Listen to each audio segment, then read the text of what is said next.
경제입니다. 동남아 이민 황제 생활이 가능할까 한번 살펴보겠습니다. 자, 대한민국 평균 은퇴 나이 50살, 평균 수명 80살까지 되다 보니까 아무래도 이 갭 차이가 벌어서 제2의 인생을 준비하시는 분들이 많이 있습니다. 뭐 보통 창업으로 하시는 분들도 있는데 저희가 창업은 웬만하면 권해드리지 않는 상황이에요. 근데 창업을 하고 싶어서 하는 게 아니라 은퇴 생활에 필요한 노후 자금이 워낙 많고 월 평균 생활비도 200만 원 이상 들다 보니까 창업을 하지 않고서는 이게 답이 없는 겁니다. 자, 그러면은 그동안에 이제 내가 꾸준히 내 집마련 하고 은퇴 자금도 어느 정도 모아놓은 상태에서 동남아에 이민을 가면서 좀 다른 선택, 제2의 인생을 한번 살아볼까 준비하시는 분들이 많거든요. 자, 그런 분들께 오늘 현실과 이제 좀 뭔가 좀 조언을 드리고자 이 강의를 마련했습니다.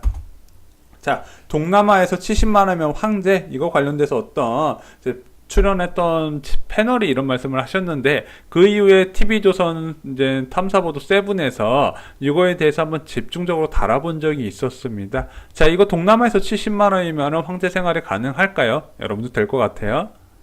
되겠습니까? 안 되죠. 자, 이 동남아에서 70만 원 정도면은 이제 어느 정도 생활이 가능하다는 전제는 현지인처럼 살았을 때를 이제 말하는 거고요. 한국 사람들은 현지인처럼 절대 못 삽니다. 자, 거주 여건이나 먹는 거나 어쩌다 길거리 음식 한두 번은 먹을 수 있어도 대부분 한국 수준에 맞는 생활을 원하고 그에 맞는 생활비가 나가면은 그것이 너무 부담이 될 수밖에 없는 거죠. 그래서 한번 제대로 한번 동남아 이민 어떤 식으로 준비해야 되고 무엇이 좋은가 한번 살펴보겠습니다.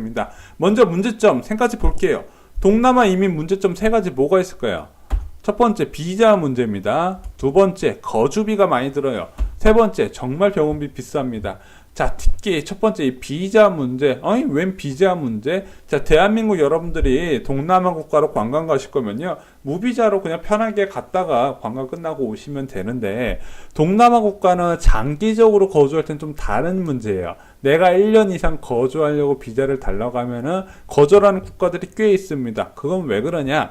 동남아 비자 정책 보면요, 동남아 국가는 이유 없이 외국인이 오래 하는 것을 굉장히 싫어해요. 여러분들이 생각하는 것보다 훨씬 폐쇄적이고 보수적입니다. 투자적인 부분도 더 그래요. 예를 들어 태국 같은 경우 내가 사업체 설립하려면은 이제 태국인들이 주식을 51% 이상 갖고 있어야 돼요. 그만큼 폐쇄적으로 운영합니다. 자, 태국이나 인도네시아 같이 젊은 30대, 40대, 50대 분들이 뭐 사업적인 목적 없이 장기적으로 거주하기 힘들어요. 자, 그럼에도 불구하고 동남아에서 한국 사람들이 많이 살거든요. 제가 얼핏 보니까 베트남에서 이미 10만 명 넘는 한국인이 있다, 이런 얘기가 나오고 있어요. 자, 동남아에서 장기 거주하는 형태 3가지 볼게요. 사업 또는 주재원이에요. 내 사업차 가거나 아니면 기업의 주재원으로 가시는 분들이 있는데, 이런 분들은 장기 비자가 나와요. 워크 비자가. 자, 두 번째, 자녀 교육으로 가시는 분들. 지금 동남아의 국제학교 조기 유학 붐이 불었어요. 자, 뭐 영어권 국가는 솔직히 너무 거리도 멀고 아빠하고 엄마가 너무 자주 보기 힘드니까 자, 국제학교로 많이 선회해서 가는데, 아이는 학생 비자, 엄마는 가디언 비자가 나와서 둘 다 장기 거주가 가능합니다. 자, 세 번째, 골프 좋아하는 은퇴자들. 자, 이분들은 어떻게 가능한가요? 은퇴 비자가 있어요. 아까 말씀드렸던 태국이나 인도네시아 등도 만 50세나 55세가 넘으면은 은퇴자라고 판단을 해서 일정 소득이 넘으면은 은퇴 비자를 발급해 줍니다. 근데 제가 말씀드렸다시피 이게 월 일정 소득이 있어야 받아주기 때문에 연금 소득이 많은 분들만 가능해요. 근데 지금 대한민국 사람들 중에서 연금 소득이 많다? 민간연금 솔직히 쥐꼬리만큼밖에 안 되고, 국민연금도 대부분 그렇게 그 은퇴비자 여건을 충족할 정도로 이제 되지는 않는단 말이죠. 그래서 실질적으로 비자 받기가 쉽지 않아요. 그래도 한국 사람들 동남아 국가에 많이 살지 않나요? 많이 살아요. 많이 사는 국가들 한번 특징 보실래요? 자, 베트남하고 필리핀하고 말레이시아예요. 베트남하고 필리핀 같은 경우는요, 그렇게 어렵지 않게 장기 비자를 잘 내주는 국가예요. 그러다 보니까 이 두 개의 국가에 한국 사람이 많이 몰려 있더라. 자, 태국도 예전에 한국 사람 많이 있었는데 관광 비자로 3개월짜리 갔다가 잠깐 주변 국가에서 국경 넘었다가 다시 들어오는 거를 비자론이라고 그래요. 그럼 그 3개월마다 비자론에서 비자를 연장해 왔다가 태국 정부가 이걸 막았습니다. 그러면서 한국 사람들이 대부분 한국으로 돌아왔어요. 자, 그래서 비자는 정말 중요한 겁니다. 베트남이나 필리핀 언제 비자 정책이 바뀔지 알 수가 없는 거예요. 자, 말레이시아 같은 경우는 은퇴비자 제도 MM2H 제도가 있는데 희한하게 만 55세 좀 30대나 40대나 50대 초반에도 이제 이 은퇴비자를 발급해 줍니다. 그런데 이 은퇴비자 신청하게 되면 경제활동이 제한돼요. 자, 그래서 장기 거주한다고 그 지역에 일을 할 수 있는 조건은 아니에요. 자, 동남아 국가에서 일을 하거나 사업하려면 엄격한 규제를 따라야 됩니다. 그렇기 때문에 자, 동남아 국가 순순하게 이미 거기서 장기 거주하려면 한국 소득만 보고 들어가셔야 되는 거예요. 자, 그리고 이 비자 문제 말고도 동남아 국가에 큰 문제가 하나 있어요. 뭘까요?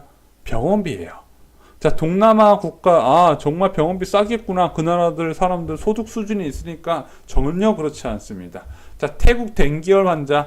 자, 어떤 사람이 태국 가서 댕기열로 입원했는데 5일 입원했답니다. 180만원 정도 나왔어요.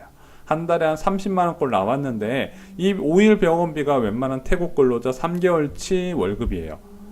자, 또 다른 대학교 볼까요? 태국 대학병원 진료비 약 처방만 받았는데 17만원 정도가 나왔습니다. 굉장히 많이 나왔죠. 뭐 가서 뭐 외과 진료 받은 것도 아니고 약 처방만 받고 나왔는데 17만원. 자, 베트남 지역, 대한민국 사람들 많이 사는 베트남 지역 병원 기본 내과 진료비 3만원에서 12만원 정도 나옵니다. 베트남 한인병원 진료비 외과 처치 받았더니 12만 5천원이 나왔어요. 그래서 베트남 주재원으로 가신 분들 자녀들 내 감기 걸려가서 병원 가보면 기본 4만원에서 5만원까지 나오더라. 자, 한 번 갈 때마다 4, 5만원 나오다 보니까 부담이 될 수밖에 없는 거죠. 자, 그러다 보니까 동남아 이민의 가장 문제점, 노인일수록 병원에 갈 일이 많은데 이 병원비가 비싸다 보니까 많이 망설여지는 거예요. 그래서 동남아 쪽 이민 알아보시는 분들 잘 모르시겠지만 이 병원비 비싸다는 거 꼭 체크를 하셔야 돼요. 자, 세 번째 동남아인의 문제점, 거주비예요. 웬 거주비요? 동남아 국가 사람들 소득도 낮은데 거주비가 비싸나요? 예, 정말 비싸요.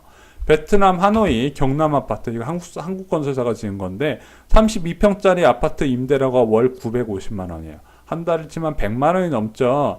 베트남 소득 지금 한 월 30만 원 정도 수준인데 그 3배가 넘는 거주비예요. 왜냐? 동남아 국가 가보면요, 한국 사람들이 모여있는 지역은 대부분 외국인들이랑 외국인 밀집 지역이라서 고급 주거지하고 분류돼요. 거기에 지어지는 아파트들은 우리나라로 보면 주상복합, 좀 고급 주상복합이라고 보시면 돼요. 뭐 헬스클럽이나 수영장 같은 거 시설이 잘 돼 있거든요. 자, 그런 아파트 들어가시려고 하면 월세가 보통 100만 원 이하로 거의 없다고 보시면 돼요. 아니, 그럼 이 아파트 얼마인데 월세 100만 원이나 받아요? 보통 한 3억 전후에요. 2억대도 많고 3억 초반인데 월세가 100만 원이에요. 아니, 매매가가 그것밖에 안 되는데 월세가 왜 이렇게 비싸요? 베트남은 이자율이, 동남아 국가는 은행 예금 금리가 비싸기 때문에 수익형 부동산으로 분류되는 주택의 월세가 비싼 겁니다. 은행 이자보단 높아야 될 거 아니에요. 자, 그러면은 태국도 볼까요? 태국 한국 사람들이 좋아하는 관광지 중 한 곳인데 태국 방콕 투베드룸 콘도 27평짜리가 175만 원이에요. 깜짝 놀라셨죠? 27평짜리 임대료가 175만 원이에요. 그래서 동남아 국가 지역에 아파트 월세가 절대 쌀 거라고 생각하시면 안 돼요. 자, 말레이시아, 한국 사람들이 많이 가는 말레이시아 수도 쿠알라룸푸르, 자, 한국인 밀집 지역 몽키아라의 투베드룸 콘도 29평짜리가 140만 원이에요. 물론 동남아 국가 다른 점이 두 가지가 있어요. 주택 주거지. 관리비가 집주인이 부담을 해요. 뭐 그래봤자 뭐 10만 원 정도, 10만 원 안 나와요. 한국의 한 70% 수준으로 알고 계시면 되고요. 또 하나가 가구가 다 포함된 풀 퍼니처예요. 자, 뭐 이 두 가지 빼고서라도 임대료가 이렇게 비싸다. 물론 가구를 내가 가지고 들어가면은 여기 임대료에서 한 2, 30만 원 정도 빠진다고 보시면 돼요. 자, 이러니까 내가 집을 갖고 있지 않으면 월세 때문에 부대껴서 살 수가 없어요. 이 비싼 임대료 누가 내고 사나요? 기업 주재원들이 내고 살아요. 기업 주재원들은 회사에서 이렇게 비싼 월세하고 자녀들 국제학교 학비를 다 내주거든요. 그러니까 거주가 가능한 거지. 은퇴 비자 받고 들어가서 이 월세 내고 살려면요, 차라리 한국에 사시는 게 나아요. 한국은 내 집 마련도 뭐 해놓으신 상태실 거고 전세 제도도 있잖아요. 주거비에 대한 부담이 적은 국가인데 동남아는 안 그렇다. 한번 정리해 볼게요. 그러면은 자, 동남아 이민의 조건 세 가지 볼게요. 어떤 식으로 접근해야 되냐? 첫 번째, 주택 매수가 가능해야 됩니다. 자, 저 월세 주면서 살 수 있어요. 어렵단 말이에요, 은퇴자들이. 자, 그래서 받자마자 한국 블로그 몇 번 검색하시면서 주택 알아보시려고 하지 마시고 1년, 2년 월세 정도 사시면서 주변 지역에 부동산 보는 안목을 키우세요. 그리고 매수하셔도 안 냈습니다. 자, 두 번째, 월 소득 200만 원 이상 동남아 국가에 가셔가지고 경제 활동하는 거 솔직히 거의 어려워요. 베트남에 가시는 한국 사람들 대부분 부동산 하신 거랑 비슷해요. 자, 이걸 나중에 정부에서 그쪽 나라 정부에서 마음만 먹으면 언제든 단속할 수 있고 추방도 될 수 있는 부분이에요. 한국 기본 소득이 어느 정도 있어야 되는데 200만 원 이하면은 솔직히 힘들다고 전 봐요. 그래서 동남아 국가에서 은퇴 생활 하시는 분들 중에서 공무원이 많다고 알고 있어요. 자, 세 번째, 건강해야 됩니다. 무조건 내가 건강해야 돼요. 아까 병원비 말씀드렸잖아요. 정말 건강하면서 잔병 치레 없으셔야 돼요. 자, 큰 병 앓고 있으시다. 꼭 동남아 이민 전에 건강검진 한번 꼭 해보고 가세요. 골치 아픕니다. 동남아 국가에서 잘못할 거는 한국으로 오셔서 큰 병 치료하셔야 돼요.